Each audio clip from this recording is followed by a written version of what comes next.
Hello students, स्वागत है आपका मेरे नए वीडियो में। स्टूडेंट्स, लास्ट वीडियो में हम देख रहे थे कि कुछ ट्रिग्नोमेट्रिक फंक्शंस हैं, जैसे कि साइन एक्स हो गया, साइन एक्स हो गया, कोस एक्स हो गया। इन दोनों के ग्राफ हमने हल्का फुल्का डिस्कस किया था, और वो ग्राफ हमने किस पे डिस्कस किया था, रिकॉर्डेड यानी कि पेज के ऊपर पीडीएफ फॉर्म में डिस्कस किया था। शायद आपको वो समझ में आ गया होगा, फिर भी मैं एक बार हल्का हल्का आपके लिए रिपीट कर देता हूँ कि साइन एक्स को और कोस एक्स का ग्राफ कैसा रहेगा। उनकी जो पिछले वीडियो में जो भी हमने डिस्कस किया था उसको एक बार हम हल्का सा यहाँ पे रिपीट करेंगे। तो देखिए स्टूडेंट्स, ये है वाई एक्सिस और ये है आपका एक्स एक्सिस। तो यहाँ पे हम मान लेते हैं कि क्या है, वैल्यू 1 है, यहाँ पे वैल्यू 2 है, यहाँ पे वैल्यू क्या है आपकी 1 है और यहाँ पे 2 है। उससे ज़्यादा की हमें ज़रूरत नहीं पड़ेगी।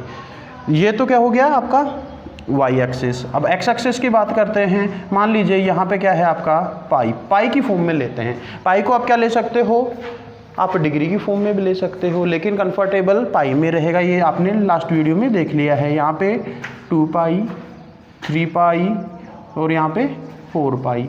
बैक साइड चलें तो यहाँ पे क्या आता है, पाई माइनस का पाई, माइनस का 2 पाई और माइनस का 3 पाई। इसी तरीके से चलता रहेगा। अब मैंने एक बात बताई थी आपको कि साइन एक्स का जो वैल्यू होता है वो -1 से और +1 के बिटवीन होता है, यानी कि -1 या फिर उससे ग्रेटर और +1 से लेस या उसके इक्वल होता है। इसका मतलब देखो, जो वैल्यू होती है किसी भी फंक्शन की या किसी की भी, तो वो किधर चलेगी, इधर वाई एक्सिस की अकॉर्डिंग इधर चलेगी, ऊपर की साइड में जाएगी। यानी कि जो ग्राफ जाएगा, जो इस लाइन के जो मैंने अभी ये बनाई है, इससे नीचे ही रहेगा, इसको टच कर सकता है बस, या फिर इससे क्या रहेगा आपका नीचे ही रहेगा। और ये जो मैं दूसरी लाइन बना रहा हूं x = -1 के ऊपर, इससे क्या रहेगा आपका जो साइन का ग्राफ है वो ऊपर ही रहेगा। और साइन ही नहीं, हमने कल डिस्कस किया था कि साइन के साथ में जो कोस है उसकी वैल्यू भी इन दोनों ग्राफों के बीच में ही रहेगी, क्योंकि साइन एक्स और कोस एक्स की दोनों की जो वैल्यू होती है वो -1 से और +1 के बिटवीन ही होती है। अब हम बात करते हैं कुछ वैल्यूज की, जो वैल्यूज हमें सिंपली पता है उनकी। तो साइन 0 की वैल्यू क्या होती है, 0, तो ये पॉइंट आ गया, 0 के ऊपर 0 होता है। उसके बाद में आपको पता है कि साइन की वैल्यू जो पाई के ऊपर है या 180 डिग्री के ऊपर है वो क्या होती है, 0, तो यहाँ पे आएगा। उसके बाद में 2 पाई पे भी क्या होती है, 0, 3 पाई पे भी 0, 4 पाई पे भी 0, सारे जीरोज हमने पता कर लिए। अगर बैक साइड में चले तो -पाई पे भी 0 होगी और -2 पाई, -3 पाई पे भी 0 होगी। तो यहाँ पे आपका ग्राफ टच करेगा। 0 होने का मतलब है उन पॉइंटों पे एक्स एक्सिस को आपका ग्राफ क्या करेगा, टच करेगा ही करेगा। और उसके अलावा अगर आप देखें तो 0 से पाई के बीच में क्या पॉइंट आता है, π/2, यहाँ पे 3π/2, यहाँ पे 5π/2, ये पॉइंट्स आते हैं। तो π/2 पे साइन का वैल्यू क्या होता है, साइन 90 डिग्री 1 होता है। इसका मतलब इस पॉइंट के ऊपर वैल्यू क्या रहेगी, यहाँ पे पहुँचेगी। फिर 3π/2 यानी कि यहाँ पे वैल्यू आपकी -1 पहुँचेगी और 2 पाई पे फिर 0। तो देखो कैसे वैल्यू चलेगी। एक बार आप अच्छे से इस ग्राफ को लर्न कर लीजिएगा बस, उसके बाद में ज़्यादा आपको दिक्कत नहीं आएगी। देखो यहाँ पे फर्स्ट क्वाड्रेंट है, यहाँ से और यहाँ तक π/2 तक, वहाँ पे वैल्यू क्या हो रही है, देखो ग्राफ ऊपर बना रहा है, इसका मतलब वैल्यू बढ़ रही है। उसके बाद में यहाँ पे घटना स्टार्ट हो गई है और फिर घटते घटते थर्ड क्वाड्रेंट में नेगेटिव हो जाती है और नीचे आ जाती है। उसके बाद में फिर से बढ़ना स्टार्ट हो जाती है और यहाँ पे क्या हो गया, 0 हो गया। तो एक रिवोल्यूशन हो गया आपका 0 से और 2 पाई तक। तो ग्राफ ऐसा बनेगा। अब देखो जो ग्राफ है साइन का वो एकदम रिपीट होता है।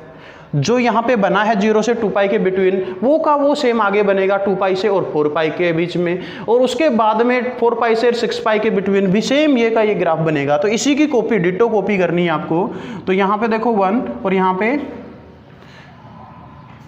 फिर से 0 हो जाएगा और यहाँ पे -1। तो देखो ये इधर जाएगा इस तरीके से और यहाँ पे फिर से वापस आ जाएगा और फिर यहाँ पे नेगेटिव में जाएगा और यहाँ से फिर से वापस चला जाएगा।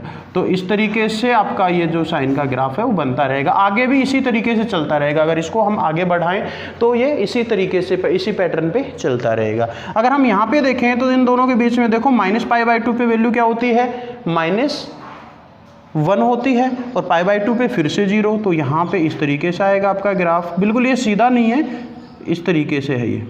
और यहाँ पे फिर उसके बाद में देखो -3π/2 पे वैल्यू क्या होती है, ये माइनस का 3π/2, तो यहाँ पे वैल्यू प्लस का 1 हो जाती है। और ये लीजिए फिर इधर चल करके आगे आएगा आपका ग्राफ और यहाँ तक पहुँचेगा 0 हो जाएगा। अब ये आगे भी ऐसे ही चलता रहेगा, कितना भी बढ़ा सकते हैं इस ग्राफ को। तो ये चीज़ आपको लास्ट वीडियो में समझ में आ गई थी। सीधा सीधा आपको ये ग्राफ बनाना सीखना है। इसके जीरोज क्या क्या होती है, जहाँ पे इनकी वैल्यूज क्या होती हैं, जीरो, जैसे कि 0 पे पाई, 2π, 3π। हम डायरेक्टली अगर कहें तो n π, जहाँ पे n बिलोंग्स टू क्या है, z, ये क्या है, zeros of sine, zeros of sine.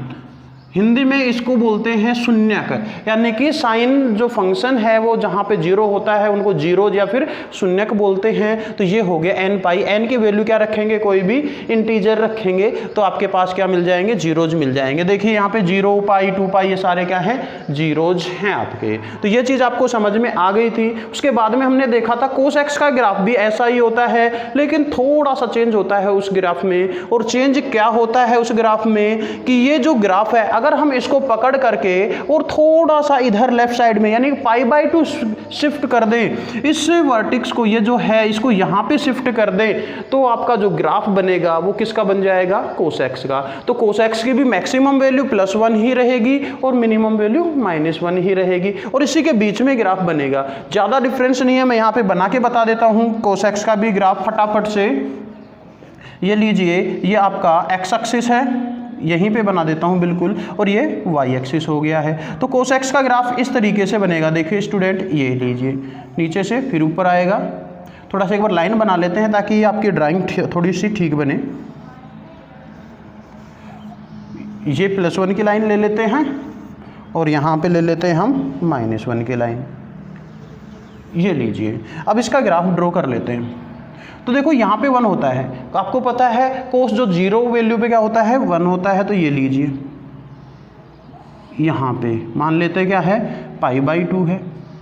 उसके बाद में फिर से आगे बढ़ेगा और ये इस तरीके से घूम के जाएगा, फिर से यहाँ पे आएगा और यहाँ से फिर से नीचे आ जाएगा, फिर से नीचे जाएगा और ये फिर से ऊपर आ जाएगा। तो ऐसे ही चलता रहेगा आपका। तो यहाँ पे π/2 है, यहाँ पे क्या है 3π/2, और यहाँ पे क्या है आपका पाई, और यहाँ पे क्या है 2π, यहाँ पे 5π/2 हो जाएगा और आगे चलता रहेगा। इसी तरीके से इस साइड में चलेगा आपका जो ग्राफ है, नेगेटिव साइड में। ये लीजिए यहाँ से नीचे, और थोड़ा सा अच्छा नहीं बन रहा है, ये मेरी ड्राइंग वैसे भी वीक रही है तो ध्यान रखना इस चीज़ का। ये लीजिए, ये लीजिए, और इधर ऐसे बन जाएगा। अब ये पॉइंट्स कौन कौन से हैं वो हम देख लेते हैं। तो ये तो क्या हो जाएगा -π/2, ये क्या हो जाएगा पाई, और यहाँ पे -3π/2, और इसके बाद में यहाँ पे 2π माइनस का, और यहाँ पे माइनस का 5π/2 हो जाएगा। और इसी तरीके से इधर की साइड में भी बढ़ता रहेगा आपका ग्राफ। तो स्टूडेंट्स आप यहाँ पे देख रहे हो, ये जो है जो किसका है, y = sin x का ग्राफ है। बनाने का तरीका आपका 10th के मेथड का जैसा ही है, सेम टू सेम। और ये है y = cos x का ग्राफ। तो यहाँ से आपको डायरेक्टली cos x का ग्राफ और sin x का ग्राफ बनाना आना चाहिए, और इस ग्राफ को देख करके आप सारी चीज़ें बता सकते हो। जितने भी वैल्यूज हैं, किसी भी एंगल के ऊपर वैल्यू आपसे पूछे तो यहाँ पे बता सकते हो। अब यहाँ पे आपको पता लग गया होगा कि sin x की वैल्यू है -1 से और 1 के बिटवीन ही हो सकती है। अगर कोई आपसे कहे कि sin x = 5/4, क्या ये सही है? 5/4 का मतलब क्या है, 1 से ज़्यादा है, और sin x की वैल्यू तो -1 से और 1 के बिटवीन होती है, तो ऐसा नहीं हो सकता, ये गलत ऑप्शन है। तो अब sin x = 1/4 लिखें तो ये सही है, क्योंकि sin x की वैल्यू 1/4 हो सकती है। sin x की वैल्यू -1 से और +1 के बीच में कुछ भी हो सकती है। अब यहाँ पे लेते हैं हम cos x, तो वो भी सेम ही है। cos x = अगर हम लिखें 5/4 तो पॉसिबल नहीं होगा, तो क्या पॉसिबल होगा, cos x = हम ले सकते हैं 3/4, क्योंकि 3/4 इसकी वैल्यू हो सकती है, ये नहीं हो सकती है। तो स्टूडेंट्स ये आपको समझ में आया होगा, ज़्यादा कुछ नहीं है। पीडीएफ के लिए कुछ विशेष नहीं है, यहाँ पे आपको केवल ये लर्न करने हैं अच्छे से। ज़्यादा इनको डिटेल में डिस्कस हम फंक्शन टॉपिक के साथ में करेंगे जब हम आपका सेकेंड चैप्टर स्टार्ट करेंगे, यानी कि फर्स्ट पढ़ करने के बाद में सेकेंड चैप्टर जब स्टार्ट करेंगे तब ज़्यादा डिटेल में डिस्कस करेंगे एज ए फंक्शन। अभी हमने नॉर्मली केवल इनका ग्राफ बनाना सीखा है। अब स्टूडेंट्स थोड़ा सा आप 10 का ग्राफ और देख लीजिए कि 10 का ग्राफ कैसे बनेगा। आपको सीधा ग्राफ लर्न करना है अभी, उसके बाद में वैल्यूज हम निकालते रहेंगे, डिटेल में जाएंगे।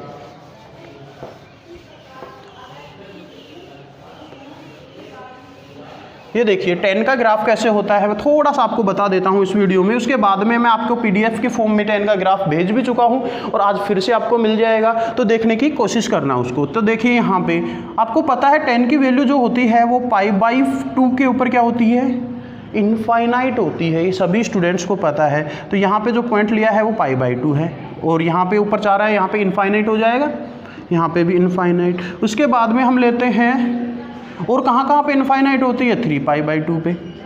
ये है 3π/2, यहाँ पे बीच में ले लेते हैं पाई। उसके बाद में यहाँ पे फिर क्या आ जाता है, 5π/2 और यहाँ पे आपका 2π हो जाएगा। इधर चलेंगे तो क्या हो जाएगा, चलो थोड़ा ज़्यादा बन गया है, यहाँ पे ले लीजिए इसको। इधर चलेंगे तो क्या हो जाएगा, ये माइनस का π/2। यहाँ पे चलेंगे तो माइनस का 5π/2। यहाँ पे क्या आ जाएगा इसके बिटवीन, ये हो जाएगा माइनस का पाई। और आगे चलते रहेंगे, बढ़ाते रहेंगे। थोड़ा सा देख लीजिए, देखो 0 पे वैल्यू क्या होती है 10 की, वो बिल्कुल 0 होती है। तो यहाँ पे तो क्या हो जाएगा, 0 इस पॉइंट से निकलेगा। और जैसे जैसे हम आगे बढ़ेंगे 10 के टर्म में, अगर आप टेबल देखते हो तो जैसे जैसे आगे बढ़ेंगे वैल्यू क्या होती जाएगी, बढ़ती चली जाएगी और π/2 पे क्या हो जाएगी, इनफाइनाइट हो जाएगी। अब देखो इनफाइनाइट को हम यहाँ पे शो तो नहीं कर सकते, तो क्या करेंगे, देखो आपका जो ग्राफ है वो इस तरीके से चलता चला जाएगा और जैसे π/2 पे पहुँचेगा तो ये मान लो कि इनफाइनाइट पे जाकर के इसको टच हो रहा है, वैसे टच नहीं हो रहा है। ये बन गया 0 से π/2 के बिटवीन में। उसके बाद में देखेंगे हम कि अगर नेगेटिव साइड में जाएं हम, फोर्थ क्वाड्रेंट में, यानी कि 0 से -π/2 पे जाएं तो क्या होता है, वैल्यू घटती जाती है और घटते घटते क्या होती है, माइनस इनफाइनाइट पहुंच जाती है। इसका मतलब आपकी वैल्यू यहाँ पे पहुंचेगी और यहाँ पे -π/2 पे इनफाइनाइट पे टच करेगा ये। अब इनफाइनाइट को हम यहाँ पे दिखा नहीं सकते, तो इस तरीके से बनेगा। अब देखिए यहाँ पे एक डॉट ले लेते हैं। पाई पे वैल्यू क्या होता है 10 का, वो 0 होता है पाई पे, तो पाई पे 0 होगा तो यहाँ से ग्राफ निकलेगा। और 3π/2 पे क्या हो जाएगा आपका, इनफाइनाइट। तो ये जो ग्राफ है आपका इस तरीके से बनेगा, यहाँ पे जाके इसको टच होगा और यहाँ पे नीचे की साइड में क्या हो जाएगा, इसमें π/2 से और पाई के बीच में नेगेटिव वैल्यू होती है। सेकंड क्वाड्रेंट है ये, और सेकंड क्वाड्रेंट में जो 10 की वैल्यू होती है वो क्या होती है, हमेशा नेगेटिव। तो इधर ले लेंगे तो ये यहाँ पे टच होगा। तो स्टूडेंट्स बस इसकी कॉपी बनाते रहो आप, इसी को आगे बढ़ाते रहो, उधर भी और इधर भी। तो ये किसका ग्राफ मिलेगा हमें, ये 10 का ग्राफ मिलेगा। अगर यहाँ पे देखते हैं तो क्या बन जाएगा, ये इधर और इधर ले सकते हैं। उसके बाद में अगर चले तो और भी कर सकते हैं। इधर कैसे बन जाएगा, देखो यहाँ पे भी एक लाइन ड्रॉ कर लेते हैं, तो इसमें सेम उसी के जैसा ही बनेगा, ये लो। और इधर क्या बन गया आपका, इस तरीके से। तो ये बन गया है आपका किसका, y = 10x का ग्राफ। अब यहाँ पे इस ग्राफ को देख करके आप बता सकते हो कि जो 10x की वैल्यू है वो कहाँ से और कहाँ तक होती है। वैल्यू देखने के लिए y-अक्ष के अकॉर्डिंग देखते हैं कि कहाँ से और कहाँ तक जा रहा है आपका ग्राफ। तो यहाँ पे आपको दिखाई दे रहा है कि माइनस इनफाइनाइट से और प्लस इनफाइनाइट के बिटवीन जा रहा है। इसका मतलब 10x की जो वैल्यू है वो हमेशा माइनस इनफाइनाइट से और प्लस इनफाइनाइट के बीच में रहेगी। तो स्टूडेंट्स अच्छे से इसकी प्रैक्टिस करना है। अगर हम कहें कि 10x = 5, क्या ये सही है, बिल्कुल सही है, क्योंकि 5 वैल्यू हो सकती है। 10x की वैल्यू कुछ भी हो सकती है, माइनस इनफाइनाइट से और प्लस इनफाइनाइट के बीच में। उसके बाद में देखो मैं आपको ये PDF में cot x, sec x और cosec x का भी ग्राफ भेजने वाला हूँ। उनको एक बार हल्का सा प्रैक्टिस कीजिए। बाकी इन तीनों ग्राफों को हम अगली क्लास में थोड़ा सा डिस्कस करने वाले हैं। चलो स्टूडेंट्स आज के लिए इतना ही। Thank you so much.